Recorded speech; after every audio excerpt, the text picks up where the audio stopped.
रामकृष्णारी friends, प्रत्येक शिवप्रेमींचं स्वप्न असलेला रायगडाचा राज्याभिषेक सोहळा पाहण्यासाठी माझा मुलगा त्र्यंबक नुकताच रायगडला गेला होता. या प्रवासात त्याच्यासोबत मी जाऊ शकले नाही, पण त्याने तिथला शिवप्रेमींचा उत्साह आणि रायगडाचं वैभव अप्रतिमपणे टिपलं आहे. घरात बसूनच रायगडच्या या ऐतिहासिक सोहळ्याचा आनंद घेण्यासाठी व्हिडिओ शेवटपर्यंत नक्की पहा.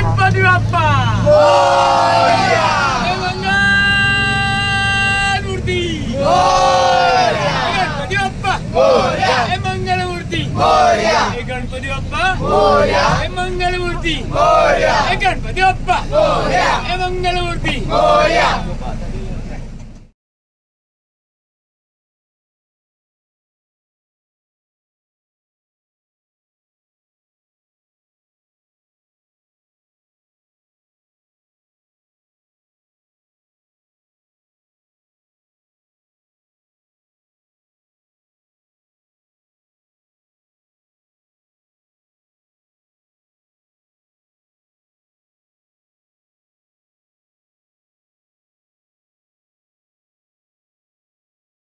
आले का लाईनीत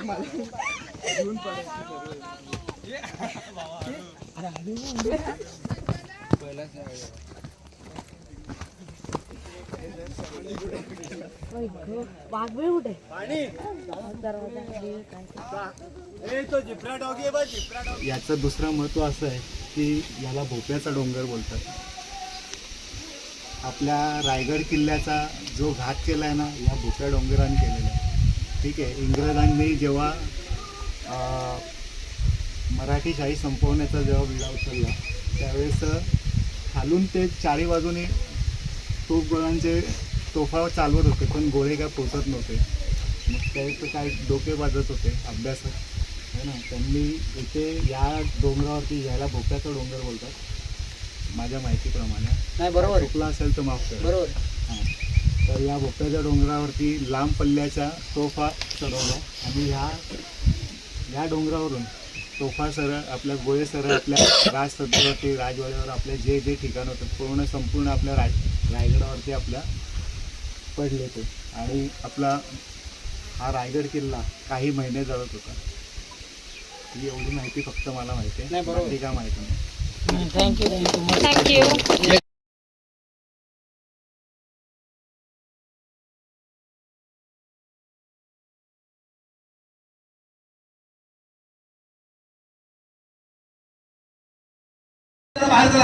बाहेर चला मंडळी, दरवाजा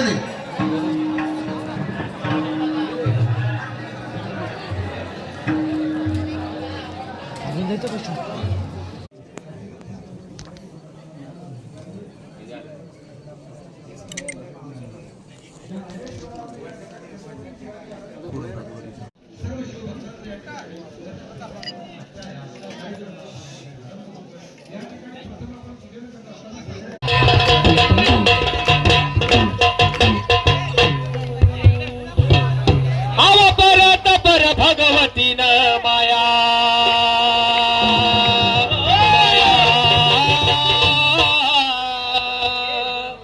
आव परत पर भगवतीन माया रेणुका तू आदिशक्ती. परत पर भगवतीन माया रेणुका तू आदिशक्ती.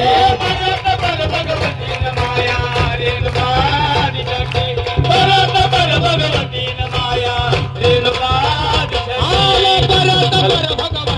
माया रेणुका आदिशक्ती. परत पर भगवती न माया रेणुका तू आदिशक्ती. परत पर भगवती.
इथपासून ते जे हे राण्यांचे महाल आहेत तिथून पालखी दरवाजा, मेणा दरवाजा या सगळ्या भागाला दिवाने आम म्हणतात. दिवाने आम म्हणजे काय, जिथे शिवाजी महाराजांची जवळची माणसं होती, त्याच्यानंतर अष्टप्रधान मंडळातली माणसं आणि शिवाजी महाराजांच्या घरची माणसं ही येऊ जाऊ शकत होती. आणि शिवाजी महाराजांच्या परमिशनशिवाय इकडे कोणाला यायची अनुमती नव्हती, म्हणून याला दिवाने आम असं म्हणतात. आता आपल्याला समोर जो दिसतोय तो शिवाजी महाराजांचा वाडा आहे. मी तिकडे गेल्यानंतर दाखवतो तुम्हाला.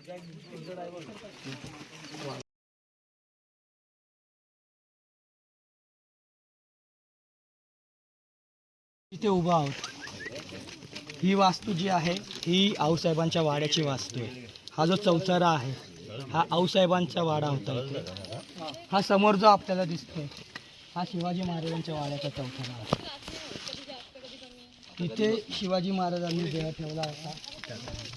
शेवटचा श्वास जो होता तो शिवाजी महाराजांनी या ठिकाणी घेतलेला आहे. या गोष्टीवरनं तुम्ही या जागेचं पवित्र समजून घेऊ शकता. त्याच्यानंतर तिकडे खाली ते जे दोन कुंड दिसत आहेत ते शिवाजी महाराजांची आंघोळीची जागा आहे, स्नानकुंड. त्याच्या बॅक साईडला टांगसाळ म्हणून आहे, जिथे शिवाजी महाराजांची नाणी बनवली जायची. शिवराई आणि होन ही शिवाजी महाराजांची दोन स्वतःची नाणी होती. होन जो होता तो सोन्याचा होता, शिवराई जी होती जी तांब्याची होती. आणि ते जे टांगसाळ होतं त्या टांगसाळमध्ये ही नाणी बनवायची व्यवस्था केलेली होती.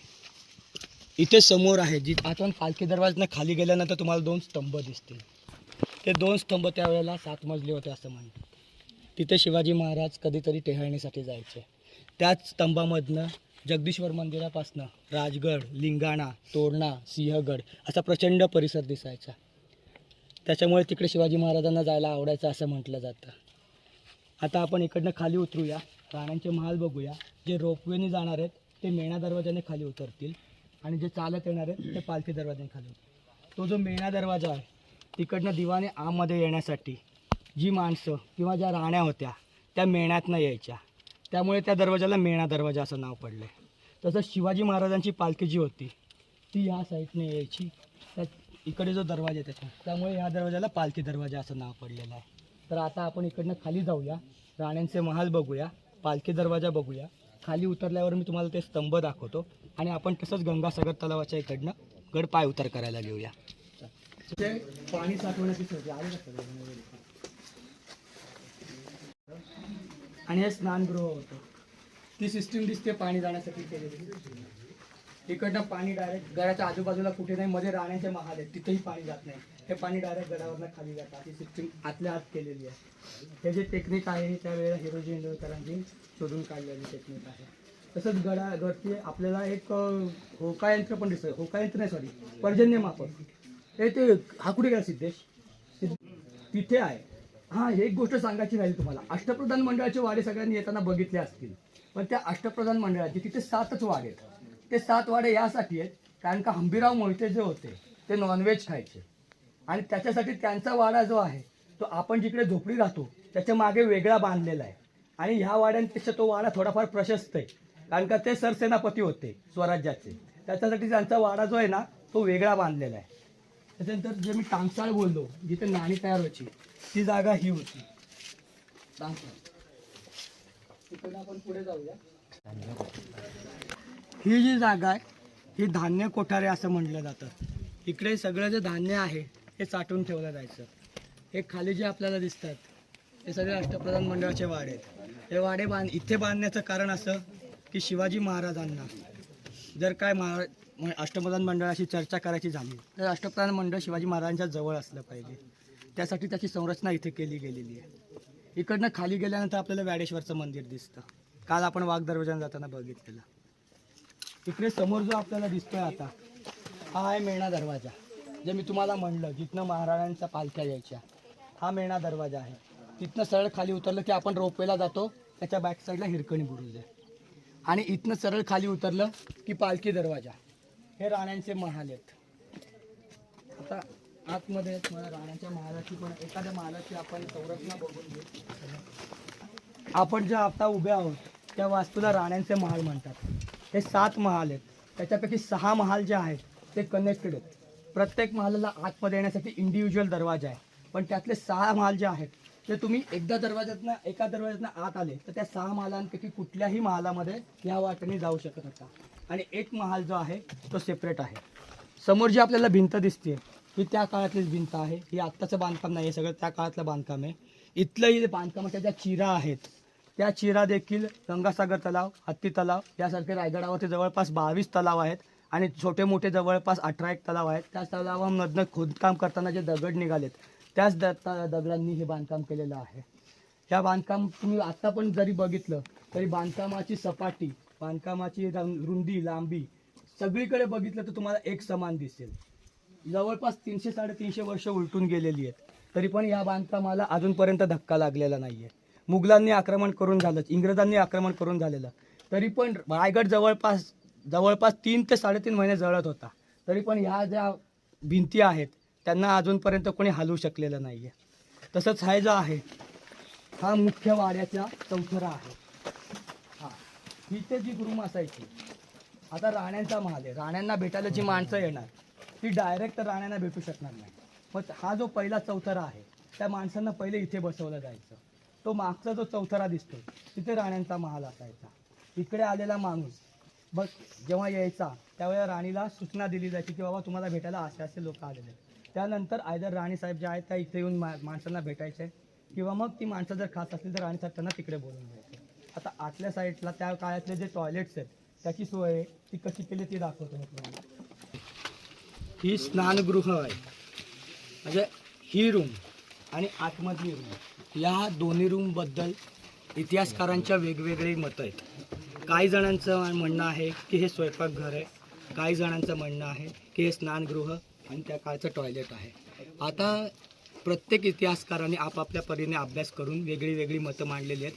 पण मधल्या काळामध्ये म्हणजे ज्या वेळेला इंग्रजांनी गड आपल्याकडनं घेतला, मुघलांनी आणि इंग्रजांनी, तेव्हापासून ते परत हा गड मराठ्यांकडे येईपर्यंत जवळपास 100 ते 150 वर्षाचा कालावधी गेला.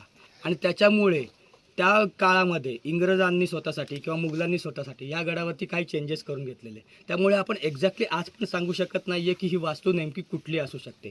प्रत्येक इतिहासकाराचं मत प्रत्येक वास्तूबद्दल वेगळं वेगळं आहे आणि त्या पद्धतीने त्यांनी अभ्यास करून ते मत मांडलेलं आहे. तर आता साहजिक जे पिढ्या सांगत आलेले आहेत आपल्याला त्यानुसार मी तुम्हाला ही माहिती देतो आहे की ही जी जागा आहे हे स्नानगृह आहे. तसंच इथे आतमध्ये आल्यानंतर तुम्हाला हे जे आहे हे टॉयलेट्स आहेत त्यावेळेचे. इकडनं जे होल दिसते तिकडनं पाण्याचा निचरा व्हायची डायरेक्ट सोय आहे. हे जे होल आहे इकडनं पाण्याचा निचरा होण्यासाठी जागा होती. सगळ्यांनी हवं तर बघून घ्या. शिवाजी महाराजांच्या ना ज्या गुप्त हालचाली व्हायच्या, जे गुप्त निर्णय घेतले जायचे ते ना इकडे खाली एक रूम आहे. इकडनं आतमध्ये गेल्यानंतर वरच्या अंगाला तिथून खाली उतरायला एक जागा आहे. तिथे खाली ना एक प्रशस्त रूम आहे जिथे शिवाजी महाराजांचे अष्टप्रधान मंडळांबरोबर ना चर्चा व्हायच्या. कुठला एखादा निर्णय घ्यायचा असेल, कुठली मोहीम ठरवायची असेल आणि ज्या गोष्टी खूप सिक्रेट ठेवायच्या असतील, उदाहरणार्थ आता बहिर्जी नायकांच्या ज्या भेटी असतील त्या भेटी वगैरे ज्या आहेत त्या सगळ्या इकडे व्हायच्या. हे दोन जे आहेत हे मनोरे आहेत जे मी तुम्हाला म्हणलो. हां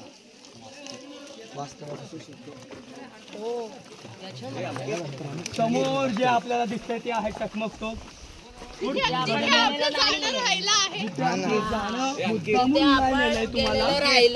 का आपल्याबरोबर पोलीस आणि आजकाल कड्यावर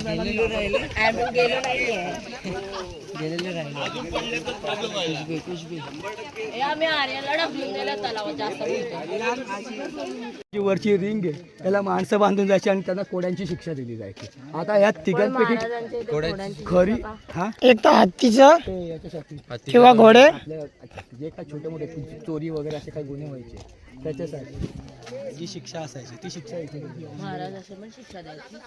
मिरचीची धुनी द्यायची, लाल मिरचीची धुनी. लाल मिरचीची दोरी उलटा टांगून लाल मिरचीची दोरी द्यायला. अशा शिक्षा नव्हत्या तेव्हा.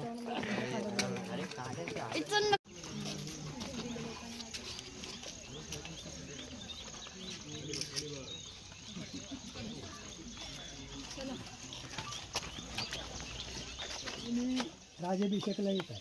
मी पहिल्यांदाच तुमचं अभिनंदन करतो. तर आऊसाहेबांच्या राजवाड्यामधली जी माहिती आहे ती आपल्याला सर्व व्यवस्थित मिळेल, कारण मी इथला स्थायिक आहे. माहिती माझी अशी आहे की आमचे पूर्वज तुम्हाला सगळे सुशिक्षित आहेत. पूर्वज राजांच्या फौजमध्ये होते, 5वी ते 6वी पिढी. त्यांनी जी सांगितलेली माहिती आहे ती तुम्हाला आज आऊसाहेबांच्या राजवाड्यातली माहिती मिळेल.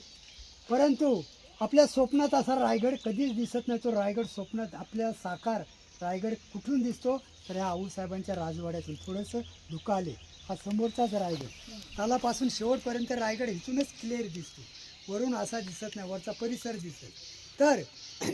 तर ह्या राजवाड्याचा परिसर एकूण 9.5 एकरचा आहे. ह्या राजवाड्याचा परिसर 9.5 एकरचा आहे.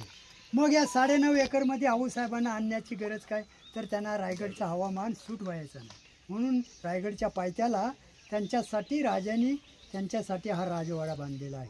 राजवाड्याचा परिसर एकूण 9.5 एकरचा आहे. परंतु राजवाडा बांधताना पहिल्यांदा सुरुवात केली असेल कुठून, तर ही चारू बाजूची भक्कम अशी ही तटबंदी आहे. निव्वळ मातीची आहे, सिमेंटची नाही आहे, अजूनही ढललेली नाही. मग ही तटबंदी बांधल्याच्या नंतर प्रत्येकांचं वास्तव्य बांधलं. म्हणजे घर तुम्ही रायगडला बघितले, प्रत्येक पॉईंटला बोर्ड आहे. आऊसाहेबांच्या राजवाड्यामध्ये एकही बोर्ड नाही. मी प्रत्येक चौतऱ्यावर कोण राहतो त्याची माहिती देतो. अशी माहिती आहे. माझ्याकडे मोठे ग्रुप असतात तिकडून येणारे. तर आता तुम्ही अनेक ठाई बदलापूरवाले आले, त्यांच्याकडून माझी फी असते, तर तुम्ही मला समजून द्या, समजून द्या मला. तर प्रत्येकांचं वास्तव्य बांधल्यानंतर हे सर्वांचेच वास्तव्यच आहेत, ह्याच्यावरती एकही बोर्ड नाही. मग मोजकीच आऊसाहेब राहते कुठे आपल्याला कसं समजणार. हाय मी आहे सांगा ती, हाय समोरचा चौतारा दिसतो, हा बघा, ह्या ठिकाणी आऊसाहेब राहायचे. ह्या चौताऱ्यामध्ये ना, ह्या चौताऱ्यामध्ये किती फरक आहे. एकदम कोरीव असा डिझाईनमधला हा चौतारा आहे. ह्याला घराचा पाया म्हणतात. खाली आपल्या डोळ्यासमोर आता घराचा पाया दिसतो, वरचं काही दिसत नाही, पण वरती होतं. वरती सागवानी लाकडं होती आणि कौलं होते. ही कोकणातली घरं आहेत, अशीच 4 हीच उंची होती, अशी घरं होती. परंतु रायगड इंग्रजांनी जाळपोळ केली, हेही जाळपोळ केलं, वरचं उद्ध्वस्त आलं, खाली घराचा पाया म्हणून शिल्लक राहिलेला आहे. तर त्या ठिकाणी आऊसाहेब राहतात. तर मी उभा आहे, ह्या ठिकाणी कोण राहते, महाराजांची 3री पत्नी, तिचं नाव पुतलाबाई. हे पुतलाबाईचं घर, हे मेन 2. हे बाकीचे चौतरे आपल्याला दिसत आहेत, हे कोणाचे, आऊसाहेबांच्या सेवेला असणाऱ्या लोकांचे, हे सेवकरी, हे फॅमिलीसह राहायचे. तुम्ही आता रायगड बघितल्याच्या नंतर चांगली छान अशी तलाव आहेत पाणी, बरोबर. इथे तलाव नाही आहेत. मग इथे आहे का, तर शिवकालामधल्या 4 विहिरी आहेत. शिवकालातल्या 4 विहिरी आहेत. तर एक विहिरीचं नाव आहे तक्याची विहीर म्हणून. तर रायगडला जसं राजांचं बसण्याचं ठिकाण आहे, सिंहासन, तर राजे कधी जर रायगडावरून जर राजवाड्यामध्ये आले आईला भेटायला, तर नेहमी यायचे नाही, त्यांना कधी फुरसूत भेटेल तरच यायचे. तर घरामध्ये गप्पा गोष्टी वगैरे सांगायचेच नाही. मग कुठे, तर एक तक्याची विहीर आहे, ते मेन दर्शन आहे. 25 फूट पाणी खाली, त्या पाण्यावरती महाराजांचं बसण्याचं ठिकाण आहे. तिथे बसून ते न्यायनिवाडा करायचे, ते मेन दर्शन आहे. ते आपण दर्शन घेऊया, नंतर लास्ट मला इथे करायचं आहे. चला. तर राजांचं बसण्याचं ठिकाण कुठे, रायगडावरून आलेच नंतर हे बघा, राजे खाली 25 फूट पाणी आहे आणि पाण्याच्या वरती महाराजांचं हे बसण्याचं ठिकाण आहे. राजे रायगडावरून आल्याच्या नंतर, मॅडम एक मिनिट, रायगडावरून आल्याच्या नंतर इथे मानगड मांडी घालणार आणि तक्याला ह्या टेकून बसणार. ह्या तक्याच्या विहिरीचं पाणी आऊसाहेबांना पिण्यासाठी आणि आऊसाहेबांच्या सेवकांना. हे डोंगरातून याला पाणी आहे, पाझर. आता आपल्याला साक्षात दिसते की हे पाणी गडून दिसते, त्याचं कारण ओपन असल्यामुळे. पण पूर्वी विहीर ही ओपन नव्हती, पूर्वी पॅक होती. मग ही ओपन होण्याचं कारण काय, तर मी सांगितलं इंग्रजांनी जाळपोळ केली. हे सगळी लाकडं होती, सागवानी होती, दगडे होती, ढासळून गेली, जळून गेले. आता ही विहीर ओपन. मग राजे रायगडावरून जर आले तर घोड्यावरून यायचे, चालत यायचेच नाही. 3 गेट आहेत. आपण आला तो एक मेन गेट, माझ्या बोटासमोर एक गेट आहे, 2 हा एक गेट आहे, 3 हे दोन्ही बंद केले, एकच गेट चालू ठेवला. मग राजे घोड्यावरून आल्याच्या नंतर हा समोरचा परिसर दिसतो लांबलचक, त्या घोड्यांच्या पागा आहेत, रायगडला पण पागा आहेत. तिथे राजे घोडे बांधणार आणि राजे येणार आणि मानगड मांडी घालून इथे टेकून बसणार. पण मॅडम राजे इथे बसल्याच्या नंतर राजांना मोठा प्रॉब्लेम आला आहे. आपण सगळे सुशिक्षित आहोत, माझी व्हिडिओ तुम्ही बघा, तुमच्या डोळ्यातून आसू येतील, मी देतो नंबर. तर राजानं इथे बसल्याच्या नंतर प्रॉब्लेम राजांचा काय, राजा आले घोड्यावरून, राजांचे कपडे वले, अंगी वले, कशाने, घामाने. तिथेच राजांचा घाम जायला सुविधा काही नाही आहे. मग इथे राजे बसल्याच्या नंतर सुविधा आहे काय, पूर्वी विहीर पॅक, ही पॅक, ही पॅक. मग राजे इथे बसल्याच्या नंतर राजांचा घाम निघतो कुठून, ही एसी आहे बघा. आत्ता आपल्या घरामध्ये फॅन निघालेत, पण पूर्वीची ही एसी आहे. राजा इथे बसल्याच्यानंतर वीर पॅक असल्यानंतर ह्याच्यातून पाण्याच्या गार वापा ही याची आहे. हे राजांचं बसण्याचं ठिकाण. ह्या बाकीच्या विहिरी आहेत हे किरकोळ विहिरी आहेत. तर फ्रेंड्स, तुम्हाला हा व्हिडिओ कसा वाटला नक्की कमेंटमध्ये सांगा. आणि व्हिडिओ आवडला असेल तर व्हिडिओला लाईक करा, शेअर करा आणि सखी चॅनलला सबस्क्राईब करा. पुन्हा भेटूया अशाच नवीन व्हिडिओमध्ये. तोपर्यंत काळजी घ्या.